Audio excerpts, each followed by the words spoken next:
Donc reprenons mes chers frères, après cette courte interruption, notre exégèse de Surat At-Tin.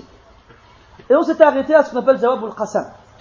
Jawab al-Qasam, c'est la réponse au serment qu'Allah tabaraka wa ta'ala a fait. Quel est-il?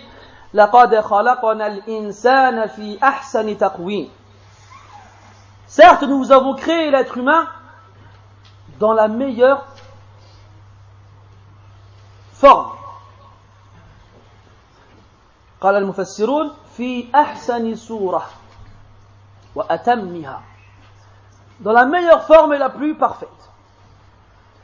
Et certains savants ont dit qu'Allah subhanahu wa ta'ala a fait chacune de ces créatures munkabba ala wajhiha. Tu as remarqué les bêtes, notamment qui sont sur quatre pattes, leur tête elle va vers le bas, elle va vers le sol. Les chevaux, les chiens, tous les animaux, quadrupèdes en général, les hatta al-baqoul, ils ont la tête qui va vers le bas. Wa khalaqa al-insana wa qamatuhu mustaqima. Il a créé l'être humain et sa silhouette, sa droiture, posture, barakallahu fik, elle est droite. Elle est droite. قد خلقنا الإنسان في أحسن تقويم. Et quand on se rappelle l'être humain, de quoi il a été créé? Dans le Coran, Allah tabaraka wa ta'ala nous dit qu'il a été créé de terre. Dans d'autres versets, il nous dit qu'il a été créé min nutfatin. Une goutte de sperme. Le prophète sallallahu alayhi wa sallam une fois a craché dans sa main et il a mis son index et il a dit يقول الله تعالى يا ابن آدم أنا تعجزني وقد خلقتك من مثل هذا. Ô fils d'Adam, Allah dit, ô fils d'Adam, comment pourrais-tu me résister alors que je t'ai créé d'une chose similaire à celle-ci? Une goutte de sperme. De ça, Allah il t'a créé, toi, créature parfaite et belle. Comme vous le savez, Allah tabaraka wa ta'ala, lorsqu'il a créé Adam alayhi salam, طوله 60 ذراعا في السماء. Il faisait une taille équivalente à 60 coudées de hauteur. Ce qui est à peu près équivalent à une dizaine de mètres. Allah azza wa jal, d'une poignée de sable ou d'une goutte de sperme, t'a créé et façonné. Ya ayyuhal insan, ما غرك بربك الكريم الذي خلقك فسواك فعدلك في أي صورة ما شاء ركبك. Qu'est-ce qui t'a trompé? Qu'est-ce qui t'a berné de ton Seigneur, le généreux?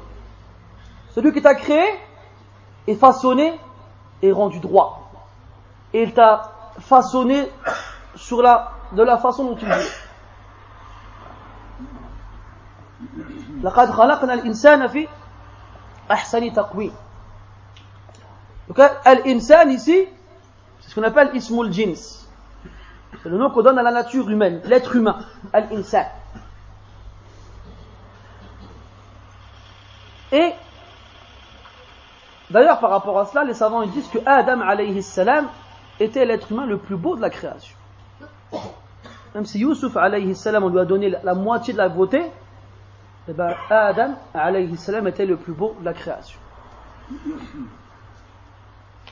Et par rapport à cela, certains savants du madhab de l'imam Shafi'i rahimahullah ont fait une déduction pertinente par rapport à ce verset.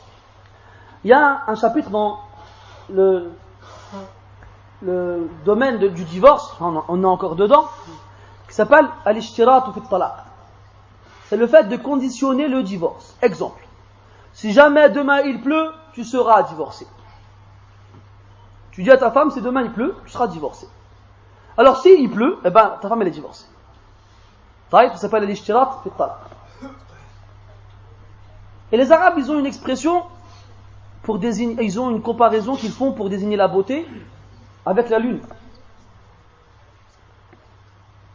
Ils disent ajmal min al-qamar, plus beau que la lune, ou plus belle que la lune. Alors ils ont dit, si un homme il dit à sa femme, إن لم تكوني في الجمال مثل القمر فأنت طالق.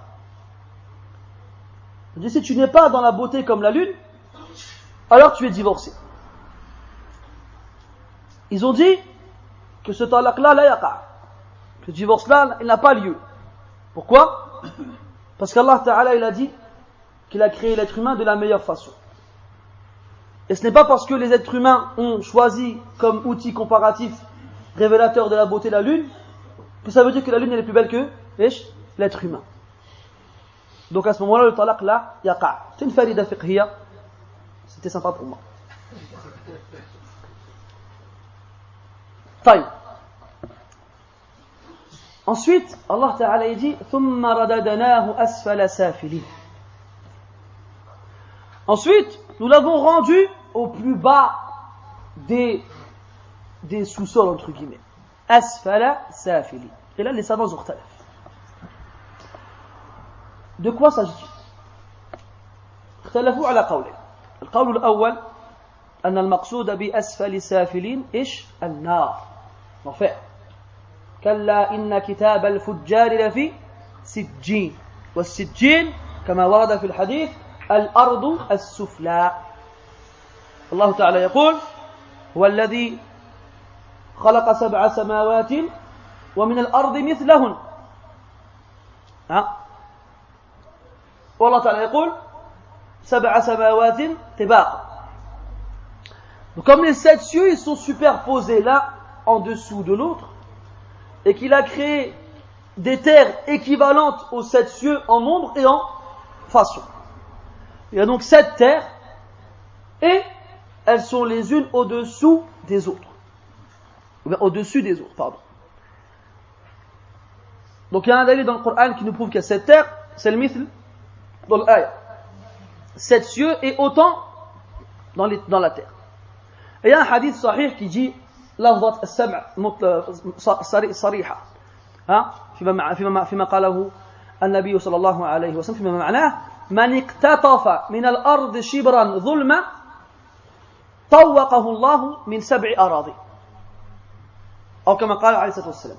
Celui qui s'approprie injustement un empan d'une terre, je trouve une terre, elle n'est pas à moi, et moi je m'approprie de cette terre-là un empan, la distance qu'il y a entre l'auriculaire et le pouce. Je la prends, je dis c'est moi, c'est ma terre maintenant, qu'est-ce qu'il y a? Et bien Allah, il le fera engloutir dans cette terre. 7, il a dit 7. On va cette terre. Et As-Sijjin, c'est le plus bas degré de la terre. Comme on sait, c'est venu dans le hadith de Bara ibn Azib في رحلة الأرواح. لما تحاول روح الكافر الصعود إلى الله وتصل إلى باب السماء الأولى فتطرد فيقول الله تبارك وتعالى أرجعوه إلى الأرض اكتبوا كتابه في سجين في الأرض السفلى. سجين, la terre la plus basse. Donc asfal as-safilin, le plus bas des degrés des sous-sols. مما قاله العلماء أو المفسرون ومنهم علي رضي الله عنه جهنم. Donc nous avons créé l'être humain de la meilleure façon, dans la meilleure image. Ensuite, nous le rendons au plus bas des sous-sols, c'est-à-dire l'enfer. Autre parole, la deuxième. Elle est rapportée par Ibn Abbas et bien entendu de nombreux exégètes. Que asfal as-safilin ma'nah ardal al-umur. Ardal al-umur, c'est-à-dire le moment de la vie qui est le plus vil. Le plus vil. Ardal al-umur. ثم نخرجكم طفلا ثم لتبلغوا أشدكم ومنكم من يتوفى ومنكم من يرد إلى أرذل العمر لكي لا يعلم بعد علم شيئا. Donc Allah il explique les différentes étapes de la création. Après il dit vous êtes des enfants. Après vous atteignez votre terme, la fin de votre vie, celle qui vous a été décrite, auparavant, moins fixée auparavant. ثم لتبلغوا أشدكم ومنكم من يتوفى. Il y en a parmi vous qui meurent. Qui meurent avant, entre guillemets, d'atteindre la fin de la vie, pas la fin qui lui a été décrite bien entendu, mais la fin de la vie commune de l'être humain qui peut varier d'un pays à l'autre et d'une époque à l'autre. وَمِنْكُمْ مَنْ يُرَدُّ إِلَىٰ أَرْذَلِ الْعُمُرِ. Et il y en a parmi vous qui atteignent l'âge le plus vil. Yani, ils sont vieux. Mais quand on dit vieux, ça veut dire qu'ils sont tellement vieux qu'ils, entre guillemets, perdent toute faculté. L'aql, faculté motrice. Ils n'ont plus de dents, ils n'ont plus de cheveux, ils voient mal, ils entendent mal, les sourcils leur tombent sur les yeux, ils ne peuvent plus marcher, ils ont une canne, ou bien on les pousse dans un siège, ou bien ils entre guillemets, akramakumullah, ils ne sont plus capables de maîtriser leur sphincter pour ne pas donc avoir au moins ils ont des incontinences pour rester comme ça, et ainsi de suite. Vous savez l'état des personnes vraiment vraiment vieilles. Donc ils ont dit asfal ou safilin, ça veut dire ardal al-umr. Et là ça va mieux dans le contexte. Dans le contexte dont Allah il parle de la création de l'être humain de la meilleure façon, notamment de son origine, la terre et le sperme. Et il passe par différentes étapes, comme dans le Coran Allah Ta'ala il dit فَتَرْكَبُنَّ طَبَقًا عَنْ طَبَقٍ. Vous passerez étape par étape. Ils ont dit la vie de l'être humain, elle est comparable au quartier de la lune.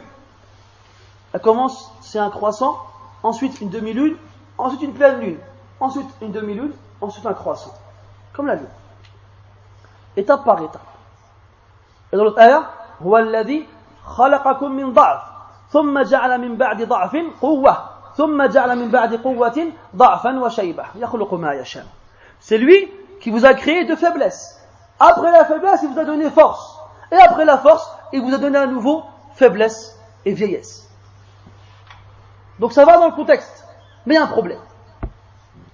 C'est quoi? C'est le verset d'après. إِلَّا الَّذِينَ آمَنُوا وَعَمِلُوا الصَّالِحَاتِ. إِلَّا إيش حرف استثناء. إِلَّا c'est l'exception. Ça voudrait dire que si on comprend bien, Allah Ta'ala il crée l'être humain de la meilleure façon, après il le fait arriver au plus vil âge. Les vieillis. Sauf ceux qui ont cru et font des actions pieuses. Ça veut dire quoi? Les croyants qui font des actions pieuses, ils ne vieillissent pas? Ou bien ils n'atteignent pas cet âge avancé? C'est ça le problème qui nous freine dans le choix de cette parole. Mais non, t'inquiète pas. Les savants, ils ont tout expliqué. Ils ont dit non. Regarde la fin du verset. Ça, il y a l'istithna. Mais l'istithna, il n'est pas en rapport avec le fait d'atteindre le plus vil âge, mais il est en rapport avec la fin du verset. إِلَّا الَّذِينَ آمَنُوا وَعَمِلُوا الصَّالِحَاتِ فَلَهُمْ إيش أجر غير ممنون. والممنون معناه منقوص أو مقطوع، أي أجرهم لا ينقطع. فيكون معنى الآية أن الذين آمنوا وعملوا الصالحات إذا ردوا إلى أرذل العمر وامتنعوا من أن يؤدوا ما كانوا يفعلونه في سن الشباب من الأعمال الصالحة يجري ثواب أعمالهم كما يجري ثواب المسافر والمريض. Donc il dit إلا الذين آمنوا وعملوا الصالحات فلهم أجر غير ممنون. Sauf ceux qui ont cru et fait des actions pieuses, ils auront une récompense ininterrompue. غير ممنون يعني غير مقطوع, elle ne sera pas coupée. Ou bien غير منقوص, elle ne sera pas diminuée. Ça veut dire quoi? Que l'exception ne revient pas au fait d'atteindre l'âge vil, mais elle concerne le fait d'avoir toujours la récompense. Parce que ceux qui font des actions pieuses et qui croient, comme vous le savez, lorsqu'ils sont en voyage et qu'ils sont donc préoccupés et n'ont pas les moyens de faire ces actions qu'ils ont l'habitude de faire, comme le jeûne qu'ils ont l'habitude de faire le lundi et le jeudi, ou bien les rawatib qu'ils ont l'habitude de faire toute la journée, les 12, comme ils sont donc excusés par la maladie ou bien par le voyage, et bien Allah tabaraka wa ta'ala, dans le cas où ils le font quotidiennement et habituellement, il leur compte leur récompense même s'ils ne l'ont pas fait. Même s'ils ne le font pas. Eh bien, si mon frère, tu t'habitues aux actions pieuses quand tu es capable de les accomplir le plus possible, eh bien lorsque tu seras vieux que tu ne pourras plus les faire, beaucoup de vieux aujourd'hui peuvent plus jeûner. Wallah, combien de vieux on connaît, ils sont diabétiques. Moi j'en connais un personnellement, c'est un ami, c'est le père d'un frère qui m'est très proche, qui est diabétique. Ils lui ont coupé 2 orteils, ils lui ont enlevé un rein, il a fait des crises cardiaques je ne sais pas combien de fois, et là il est en dialyse. Et les chouab, ils savent de quoi je parle. Et même des fois, des jeunes, ils sont au courant de ça aussi. Comme quoi, c'est très difficile. Wallah, il a pleuré quand il n'a pas pu faire le ramadan. Bgamski. Comment ça, Ga'alna, c'est somo, on a même sommes? Comment ça, tous les gens, ils sont, mais moi, je jeûne pas? Sa famille, ayaou ma'ah, arak mred, ou غادي تموت, ou tbib gal, et la akhiri. Il a dit, mais je veux rien entendre. Nous sommes. Hta ayaou ma'ah, et à la fin, il a mangé. Ils lui ont dit, mais t'es fatigué, t'es malade, t'as failli mourir, et le docteur, il a dit, il a rien voulu savoir. Toute leur vie, ils ont jeûné. Et toi, tu leur dis, il ne faut plus jeûner. Ça ne rentre pas dans leur tête. Al-irtibatul qawi bil amal as-salih. Regarde comment l'accroche, le fait de s'accrocher, il est fort à l'action pieuse. Hein? Eh ben, faut que nous, si on veut avoir un lien fort avec l'adoration, il faut que c'est maintenant, mes frères. On est jeunes. La plupart d'entre vous, je vous vois, vous êtes jeunes ici. C'est maintenant qu'il faut se forcer dans l'ibada. Le prophète sallallahu alayhi wa sallam qama dhata laylatin hatta tawarramat qadamah. Le prophète sallallahu alayhi wa sallam est resté debout en prière une nuit à un point que ses pieds se sont fissurés. Imagine-toi le temps qu'il faut pour que tes pieds se fissurent. Les frères qui sont déjà partis en Arabie. Des fois, c'est pas forcément qu'en Arabie. Moi, je prends cet exemple parce que c'est commun, tout le monde le remarque. T'as pas remarqué les gens, notamment qui viennent d'Afghanistan, du Pakistan, de ces pays-là, t'as vu leurs pieds sont à des pierres. Ils ont des fissures dans les pieds, voilà, on dirait des crocodiles. Voilà, c'est impressionnant. Moi, je regardais mon pied, j'ai des fesses de bébé. Voilà, c'est hadjib. Tu les vois dormir dans les escaliers, on dirait que t'es sur un danopilo. Imperturbable, ils bougent pas, sur du marbre. Toi, t'as le matelas à l'hôtel et t'es pas content, c'est quoi ce matelas là, il est pas doublé. Wallah, ils vivent difficilement ces gens-là. Dans des contrées, il n'y a pas d'électricité, il n'y a pas d'eau, ils doivent faire des kilomètres pour chercher quelques litres d'eau, ils reviennent, ils allument une bougie, ils restent comme ça devant pour pas avoir froid. Aujourd'hui, pendant que toi tu pleures parce qu'ils ont coupé l'électricité 2 heures. Et pourtant, va voir comment ils font des ibadat. Ils sont maigres. Il n'y a pas de gros chez eux. Regarde, va trouver un gros là-bas. Il n'y en a pas. Ils sont tous maigres. Tu vas voir un chibène, il a une barbe blanche, et lui arrive à la poitrine, il est mince. C'est des gens qui vivent une vie difficile. Et pourtant, au haram, ils lâchent pas le mashaf. Et ils lâchent pas les nawafil. Et ils sont toujours en train de faire des tawaf. C'est vrai. عند أكثرهم انحرافات عديدة صح بدع وخرافات لكن من هذا الجانب أقصد به الجانب يعني العباد في العبادة غلبونا أو غلبوني إن شئتم وأكثرنا حتى لا أدخلكم في هذا العموم. C'est vrai que chez beaucoup d'entre eux tu vas voir des égarements, des déviations, des innovations, c'est vrai. Mais en tout cas, dans le contexte de l'adoration, ils m'ont battu. Ah, moi, je jette l'éponge devant eux. C'est impressionnant. Et c'est des vieux. C'est des gens qui sont vieux. Et qui arrivent à faire en ibadat que toi, qui as 40 ou peut-être 50 ans de moins que, tu n'arrives pas à faire. Rib. Wallahi, rib, mes frères. Qu'on n'ait pas l'habitude dans l'ibad. Et c'est en vieillissant dans l'adoration que Allah il va continuer à compter nos récompenses quand on ne pourra plus les faire ces adorations-là. Allah il va compter les récompenses. إِلَّا الَّذِينَ آمَنُوا وَعَمِلُوا الصَّالِحَاتِ فَلَهُمْ أَجْرٌ غَيْرُ مَمْنُونَ أي غَيْرُ مَنْقُوص وَغَيْرُ مَقْطُوعٍ. Il est vieux, il est fatigué, il ne peut plus se lever, il ne peut plus parler, il ne peut plus voir, il ne peut plus entendre. S'il n'y a personne pour s'occuper de lui, parce qu'il est posé dans un coin, il ne bouge pas. Eh bien, c'est ibadat qu'il faisait quand il était capable, les hasanat, elles continuent de couler, elles continuent de tomber, elles continuent. Pourquoi? Parce que il a ammar awqatahu fi shababihi bit-ta'ati wal-ibada. وكان حقا على الله تبارك وتعالى أن يجري أجره حيث عجز عن أداء تلك العبادة. Il a rempli son temps dans sa jeunesse avec l'adoration. وَمَا خَلَقْتُ الْجِنَّ وَالْإِنسَ إِلَّا لِيَعْبُدُ. Comme vous le savez tous. Et lorsqu'il est arrivé à un âge où il ne peut plus comprendre, qu'il ne peut plus accomplir ces actions-là, et bien Allah Ta'ala, il lui compte encore ses récompenses qu'il faisait auparavant. إِلَّا الَّذِينَ آمَنُوا وَعَمِلُوا الصَّالِحَاتِ فَلَهُمْ أَجْرٌ غَيْرُ مَمْنُونٍ. فما يكذبك بعد بالدين فما يكذبك بعد بالدين أي فمن يكذبك يا محمد بعد هذه الحجج. Qui, ô Muhammad, te traitera de menteur après avoir vu autant de preuves? Parce qu'Allah Azza wa Jal, il appelle à la raison humaine et il lui fait voir des choses qu'il comprend et qu'il conçoit et qu'il accepte, car il sait d'où l'être humain il vient, il sait d'où il vient et il sait où il va partir. Il voit les vieux autour de lui et il voit les enfants naître autour de lui. Il voit tout ça. Et Allah il s'adresse à lui avec des signes qu'il comprend et qu'il voit. سنريهم آياتنا في الآفاق وفي أنفسهم حتى يتبين لهم أنه الحق.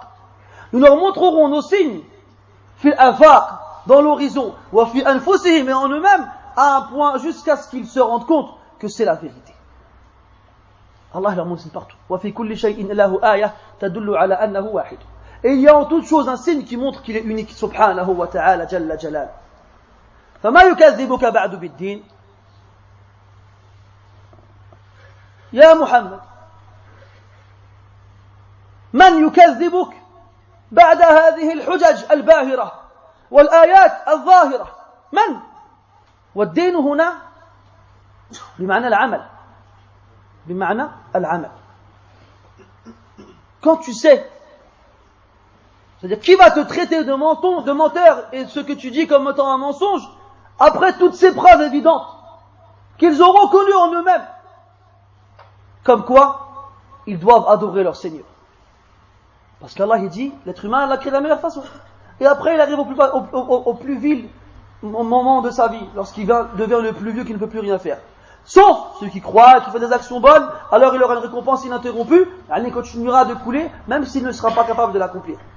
Quand tu as vu tout ça, comment tu peux encore traiter de mensonge les signes d'Allah subhanahu wa ta'ala? Et comment tu peux encore renier cette mission pour laquelle Allah t'a créé, c'est-à-dire de l'adorer? Ad-din bima'na al-amal. Alaysa Allah biahkamil hakimin. Alaysa Allah biahkamil hakimin.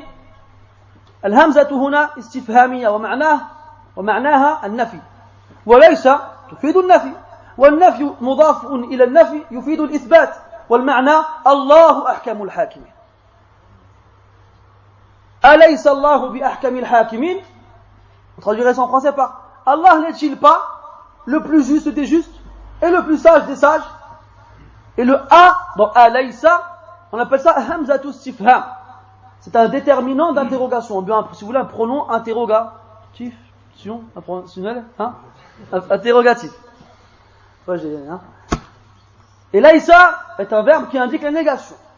Mais la hamza, là, le pronom interrogatif, comme ça, indique la négation. Et négation plus négation égale affirmation. Ça veut dire quoi? Allahu ahkamul hakimin. Allah, c'est le plus juste des juges. Le plus juste, des justes. Et le plus sage des sages. Et علماء البلاغة يسمون هذا الأسلوب استفهام تقريري. استفهام تقريري. الله أحكم الحاكم. Et là on pose la question. Pourquoi Allah subhanahu wa ta'ala nous dit dans ce verset, à la fin de la surah, après qu'il nous explique tout ça, qu'il est le plus juste des justes et le plus sage des sages? Pour nous faire comprendre que Allah subhanahu c'est le plus sage des sages. Celui dont la sagesse est immense et grandiose et incomparable. Et que lorsqu'il a créé l'être humain de la meilleure façon, dans la meilleure image, et qu'il a fait passer par différentes étapes de l'évolution. C'est pas Darwin, l'évolution elle est quand jeune, adulte, vieux et vieillard. D'accord? Donc, état après état, étape après étape, jusqu'à ce qu'il arrive à la dernière étape de sa vie, wa huwa ardal al-umur, le plus vil des âges. Comment serait-il concevable que le plus juste des justes, quand il fait passer l'être humain d'un état à l'autre, et qu'il les sépare en fonction de leur foi et de leurs bonnes actions, dans ce qu'ils méritent, alors qu'ils sont encore vivants. Car le croyant qui fait des bonnes actions, quand il arrive à cet âge avancé, eh ben Allah, il lui compte encore ses bonnes actions qu'il ne fait plus. Donc comment Allah subhanahu wa ta'ala, il a séparé les gens de leur vivant ici-bas, il ne va pas les séparer dans l'au-delà. Comment Allah azza wa jal, il récompense les croyants ici-bas de leur vivant avant qu'ils ne meurent, et il ne va pas les récompenser après la mort? Non. Croire ça, ce serait accuser Allah de faire les choses sans raison. Hein? Et Allah Ta'ala dit أَفَحَسِبْتُمْ أَنَّمَا خَلَقْنَاكُمْ عَبَثًا. Pensez-vous que nous vous avons créé sans but? أَيَحْسَبُ الْإِنسَانُ أَن يُتْرَكَ سُدًى. L'être humain croit-il qu'on le laissera sans rien lui demander, faire ce qu'il veut? أَلَيْسَ اللَّهُ بِأَحْكَمِ الْحَاكِمِينَ. Et regarde, subhanallah, dans la fin de l'Qiyamah, quand Allah Ta'ala il dit أَلَيْسَ ذَلِكَ بِقَادِرٍ عَلَى أَن يُحْيِيَ الْمَوْتَى. N'est-il pas capable? Est-ce que celui-ci, parce qu'il faut revenir au verset juste avant, أَلَمْ يَكُ نُطْفَةً مِّن مَنِيٍّ يُمْنَى ثم كان علقة فخلق فسوى فجعل منه الزوجين الذكر والأنثى أليس ذلك بقادر على أن يحيي الموتى. L'être humain n'était-il pas une goutte de sperme éjaculée? Ensuite, il est devenu un caillot de sang. ثم كان علقة, et de cela il l'a créé et façonné. Et ensuite de cela, il a désigné les deux couples, ou bien les deux couples, les hommes et les femmes. Celui qui a fait tout ça, n'est-il pas capable de faire revivre le mort? Wal jawab bala. Bien sûr. Alaysa Allahu bi ahkamil hakimin. Celui qui a créé l'être humain de la meilleure façon, pour le faire passer par différentes étapes, jusqu'à ce qu'il arrive à la dernière étape de sa vie qui est Ard al-Umr, le plus vil, l'âge le plus vil. Et à ce moment-là, il divise les croyants et les autres. Les croyants qui font des bonnes actions, lahum ajrun ghayru mamnoun. Ils ne sont pas comme les autres qui ont que les mauvais côtés de l'âge le plus vil. Non. Et tu regardes, subhanallah, qu'Allah Azza wa Jal, il te préserve comme tu t'es préservé. Et il te protège comme tu as été soucieux et conscient de protéger, entre guillemets, ses ordres, en les appliquant. Non. Et les savants qui disent qu'il y avait un shir dans le Masjid al-Nabawi, ce musulman s'appelle Ahmed Sha'ir. Et c'est ça, c'est Cheikh Mohammed Atiya Salim, rahmatullahi alayhi, qui raconte ça, un des grands élèves de Shinqiti, rahmatullahi alayhi. Il dit, je me souviens de ce shir, il avait 105 ans. Il avait 105 ans, et dans le Masjid Nabawi, il avait autour de lui 5 élèves qui lui lisaient le Coran en même temps. Est-ce que vous croyez qu'ils lisaient tous le hizb, le même? Non. Hada il récite Tour, et lui il récite le Najm, et lui il récite le Dhariyat, et lui il récite le Baqara. Lui il est comme ça. Non, répète, c'est pas ça. Et non, tu t'es trompé, c'est pas c'est un fa. Non, c'est pas Qaf, c'est si. Comme ça. C'est ça, je l'ai vu de mes yeux. Mohammed Atiya Salim, rahimahullah. Il avait 105 ans, ce shir Ahmed Sha'ir, rahmatullah alayhi. 105 ans. Toi, t'en as 15, et t'entends rien. Si deux personnes parlent en même temps, tu dis, oh là, j'ai pas le mode stéréo là. Non. Vous vous souvenez du hadith? Ihfadillah, ish, yahfadk. Sois régulier dans ta pratique des ordres d'Allah subhanahu wa ta'ala, Allah te protégera. Et ça, c'est pas à l'itlaq. C'est pas dire que tous les salihin, ils arrivent à des années vraiment élevées et que forcément ils restent maîtres de toutes leurs aptitudes. لكن هناك بعض الحالات تدل على أن هذه الكلمة أو هذه القاعدة لها أساس. Mais il y a certains cas qui montrent que ce qu'on est en train d'affirmer là, ça a des origines. Ça a des origines. Dernièrement, j'ai lu dans un journal saoudien, quand j'étais en Arabie, pendant Ramadan, qu'il y a un homme qui est mort à 128 ans.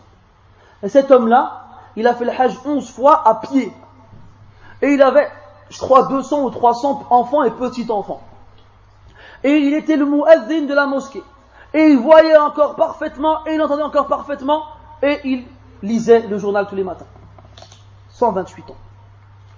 Alors quand il nous montre les vieilles et les vieux dans les maisons de retraite qui ont 98 ans, Skina, tu la pousses, ça y est, elle meurt.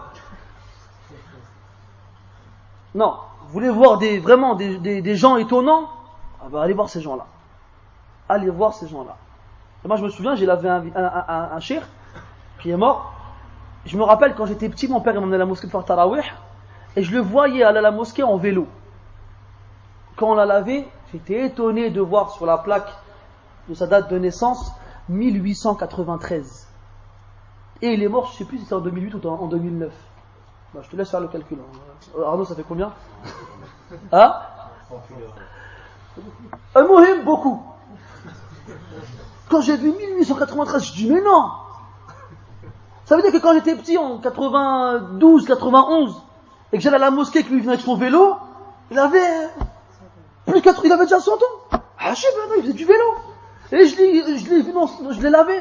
Je sais plus si je l'ai lavé ou j'ai assisté au lavage ou j'ai participé, mais le mohim, j'étais là, je l'ai vu. Mort, rahmatullah. Mu'adhi. Ajib. Tu te rends compte, lui, subhanallah? Parce que là, on parle des vieux qui peuvent plus adorer, faire l'ibada comme ils le faisaient avant, à cause de leur vieillesse, leur fatigue. Lui, il pouvait encore. Masha'Allah. Wallah ni'ama azima. Si tu demandes à Allah Ta'ala de te préserver et que tu fais les causes à partir de maintenant en étant assidu dans l'adoration, ben tu verras qu'Allah te donnera la même chose s'il le veut, bien sûr. Alaysa Allahu bi ahkami al-hakimin.